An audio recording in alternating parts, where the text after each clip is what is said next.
সবাইকে আন্তরিক শুভেচ্ছা। আশা করি আপনারা সকলেই ভালো আছেন।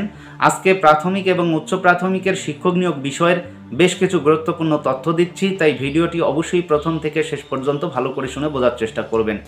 আপনারা সকলেই জানেন যে 2014 সালে প্রাথমিকের টেট হয়েছিল এবং সেই টেটের উপর নির্ভর করে অনেকেই কিন্তু চাকরি পেয়েছেন। তো আজকে প্রায় 10 বছর অতিক্রান্ত হতে চলল। আর 2014 সালে দুর্নীতি হয়েছিল, সেই দুর্নীতিকে হাতিয়ার করে বেশ কিছু চাকরি প্রার্থী তারা মহামান্য কলকাতা হাইকোর্টের দ্বারস্থ হয়েছিলেন। আর সেই মামলার কিন্তু হিয়ারিং দীর্ঘদিন ধরে হচ্ছিল। আজকেও তার কিন্তু ব্যতিক্রম হয়নি। আজকেও মহামান্য কলকাতা হাইকোর্টে 2014 সালের মামলাটির হিয়ারিং হলো। কোর্ট নাম্বার 13-তে রাজাশেখর মান্তার বেঞ্চেই কিন্তু আজকের 2014 সালের টেট মামলার হিয়ারিং হলো। আর সেই হিয়ারিংয়ে বেশ কিছু তথ্য উঠে এসেছিল।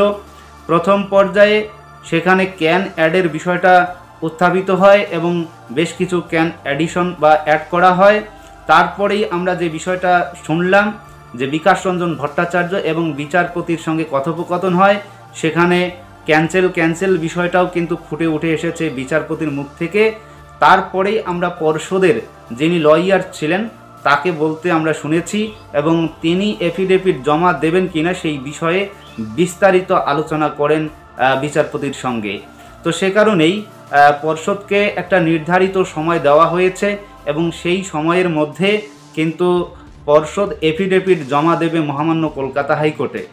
এখন সেই 3 সপ্তাহের মধ্যে এফিডেভিট জমা দেবে এবং অপোজিট পার্টি তার প্রত্যুত্তর হিসাবে 1 সপ্তাহের মধ্যে সেই তাদের এফিডেভিট আবার জমা দেবে। মোটে 4 সপ্তাহ। তো যা হোক, যখনই হিয়ারিং হবে আমরা অবশ্যই সেই বিষয়টা শুনে নেব। তবে আজকের হিয়ারিংয়ে সবথেকে গুরুত্বপূর্ণ 3টি বিষয়। প্রথম হচ্ছে ক্যান অ্যাডের বিষয়, দ্বিতীয়ত হচ্ছে ক্যান্সেল বিষয় বিকাশ রঞ্জন ভট্টাচার্যের সঙ্গে বিচারপতির কথোপকথন, 3 নম্বর হচ্ছে পর্ষদের যিনি লয়ার ছিলেন তিনি কথা বলেন এবং এফিডেভিট সম্পর্কে বিস্তারিত আলোচনা করেছেন। তো যখনই এই হিয়ারিংটা সম্পন্ন হলো, তারপরে একটা মারাত্মক ঘটনা ঘটল। বিক্ষোভের মুখে পড়তে হয়েছিল বিকাশ রঞ্জন ভট্টাচার্যকে। আপনারা জানেন যে তিনি একজন বর্ষিয়ান নেতা, তিনি একজন বর্ষিয়ান ব্যারিস্টার। তো সে কারণেই একজন আইনজীবীকে ঘিরে বিক্ষোভ করবে ক্যান্ডিডেটরা ঠিক কী কারণে? আপনারা সকলেই জানেন যে ইতিমধ্যে সুপ্রিম কোর্টে কেস চলছে নবম দশম একাদশ দ্বাদশ গ্রুপ সিডিএর।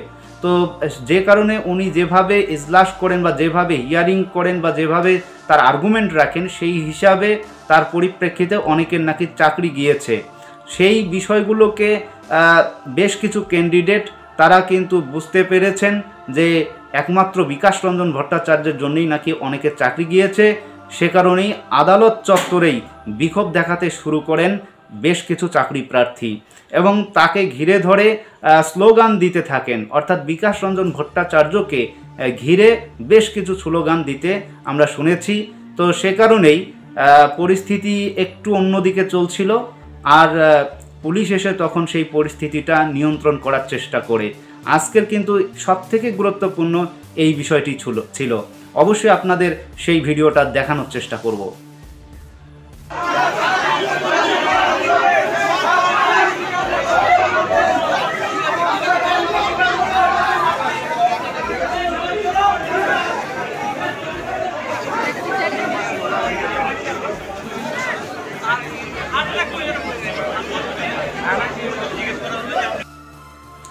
এদিকে উচ্চ প্রাথমিকের শিক্ষক নিয়োগের ক্ষেত্রে দীর্ঘসূত্রিতা, নতুন করে তো বলার কিছুই নেই। মহামান্য কলকাতা হাইকোর্টের নির্দেশের অপেক্ষায় রয়েছেন হাজার হাজার চাকরি প্রার্থী।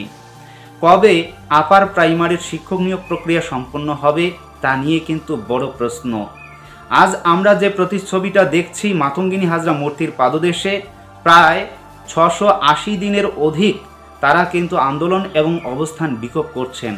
যেখানে 40 থেকে 45 ডিগ্রি তাপমাত্রা সহ্য করে তাদেরকে দিনের পর দিন কলকাতার রাজপথে পড়ে থাকতে হচ্ছে। এ নিয়ে এখনো পর্যন্ত কোনো মানবিক প্রতিশ্রুতি কারো আমরা শুনলাম না।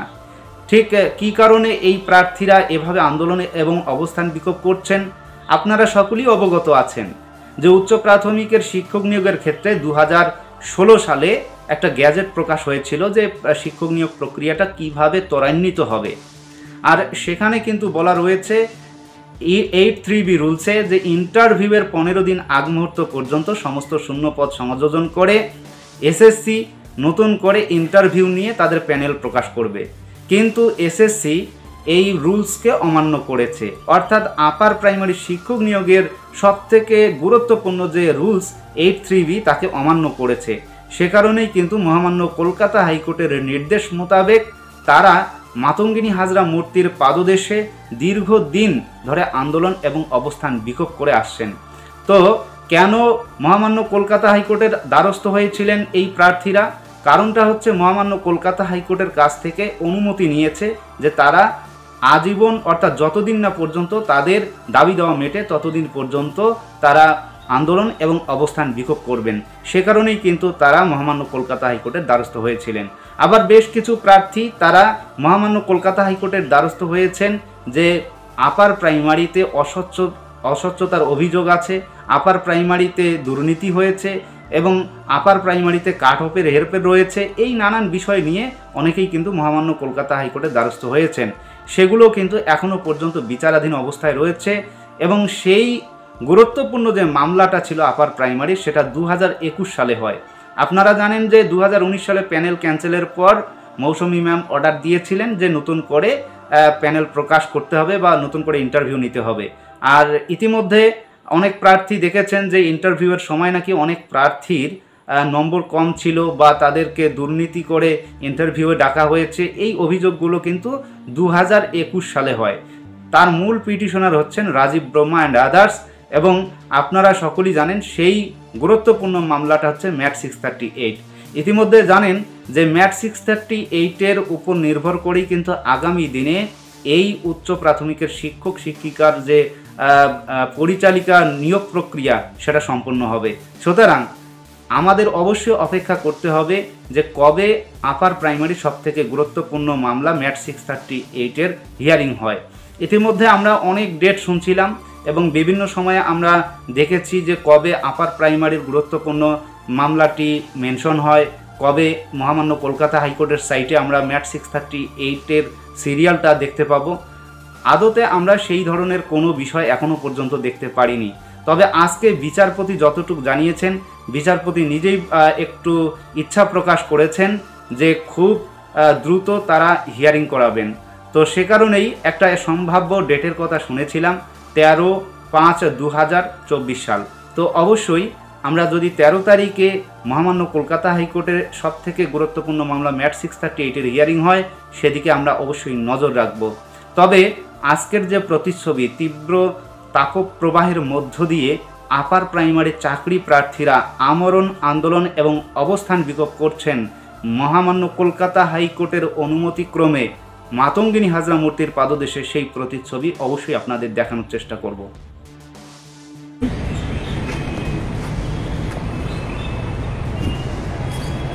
80তম দিন।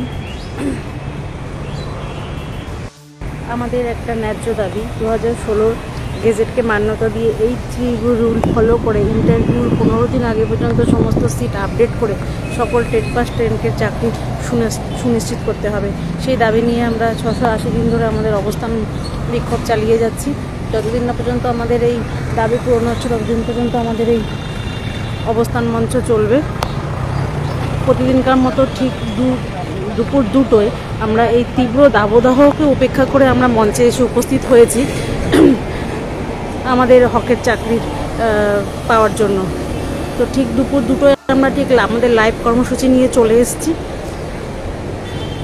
আমাদের মঞ্চের অবস্থা আজকে অনেকটাই খারাপ, মাত্র কয়েকজন আমরা এসে মঞ্চে উপস্থিত হয়েছি। আমরা সবাই জানি যে বাইরে খুব দাবদাহ চলছে, বাড়ি থেকে বেরোনোটা অসম্ভব, কিন্তু তাও আমরা আমাদের যে মৌলিক চাহিদা বেসিক নিড যেগুলো সেগুলো পূরণ করার জন্য আমাদের চাকরিটা আমাদের দরকার, আমাদের যোগ্যতার ভিত্তিতে আমাদের চাকরিটা দরকার। তাই আমাদের ঘরে বসে থাকলে চলবে না, সমস্ত কিছু উপেক্ষা করে আমাদের মঞ্চে এসে উপস্থিত হতেই হবে। ঠিক দুপুর দুটোয় আমরা সেই লাইভ কর্মসূচি নিয়ে চলে এসেছি। তো আমরা মঞ্চে যে কজন এসে উপস্থিত হয়েছি তাদের কাছে আমরা যাবো এবং তাদের দাবির কথাটা শুনবো।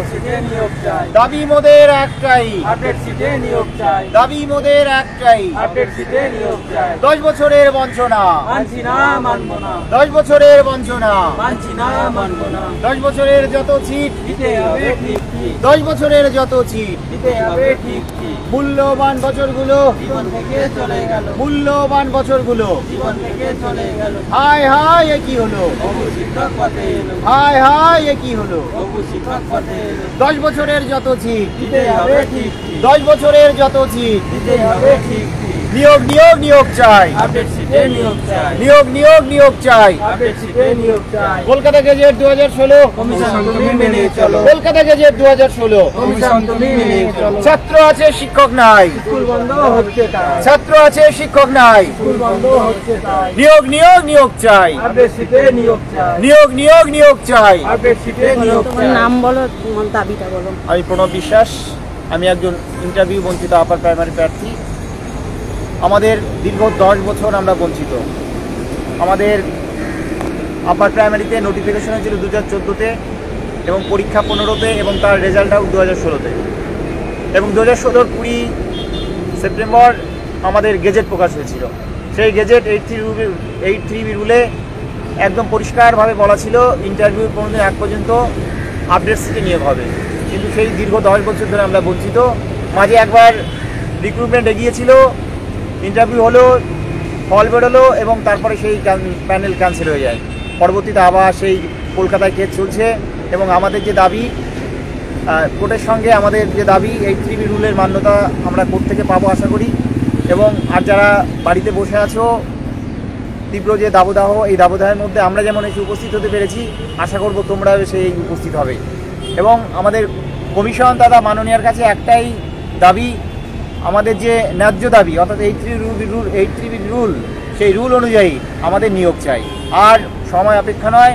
আর আমাদের যে সামনে যে গরমের ছুটি পড়েছে স্কুলে, স্কুলে ছুটি পড়ে আমরা জানি নিয়োগটা পাই। কমিশন তথা মাননীয়ার কাছে এটাই প্রার্থনা। আপনি কোথা থেকে এসেছেন, কোন দাবিটা বলুন। আমি হুগলি থেকে এসেছি, শেখ মিজানুর রহমান। আমি একজন আমরা ইন্টারভিউ বঞ্চিত অপার প্রাইমারি চাকরি প্রার্থীবৃন্দ। দীর্ঘ 10 বছর ধরে আমরা বঞ্চিত। আমাদের পরীক্ষার পর 2016 সালে কমিশন যে গেজেট বের করেছিল, তার 83 রুলে স্পষ্ট বলা ছিল যে ইন্টারভিউ 15 দিন আগে পর্যন্ত সমস্ত সিট আপডেট করে নিয়োগ দেওয়া হবে। কিন্তু আজ 2024-এ কোনো রকম সিট আপডেট না করে সেই সময় যে 12,000 ভ্যাকেন্সি ছিল, সেই ভ্যাকেন্সির উপর ভিত্তি করে কমিশন নিয়োগ করার চেষ্টা করছে এবং অবৈধভাবে যারা পাস করেনি বা নাম্বার বেরিয়ে তাদেরকে কমিশন নিয়োগ দেওয়ার চেষ্টা করছে। আমরা যোগ্য হয়েও পাস করেছি, টেট পাস, আমরা বিএড পাস করেছি, আমরা ট্রেনিং প্রাপ্ত। আমরা এই রাজপথে বসে আছি প্রায় 700 দিন। আমাদের অনশন ধর্ণা মঞ্চে চলছে। মাননীয়ার কাছে আমাদের একটাই আবদার বা আমাদের অভিযোগ বা আমাদের অনুরোধ, তিনি যেন এই কমিশনের দ্বারা সিট আপডেট করে আমাদের সকলকে ইন্টারভিউয়ের ব্যবস্থা করে দেন। নিয়োগ নিয়োগ নিয়োগ চাই, নিয়োগ নিয়োগ নিয়োগ চাই, দাবি মোদের একটাই, দাবি মোদের একটাই, নিয়োগ নিয়োগ নিয়োগ চাই, নিয়োগ নিয়োগ নিয়োগ চাই। মূল্যবান বছরগুলো, মূল্যবান বছরগুলো, হায় হায় এ কি হলো, হায় হায় এ কি হলো, 10 বছরের বঞ্চনা, 10 বছরের বঞ্চনা।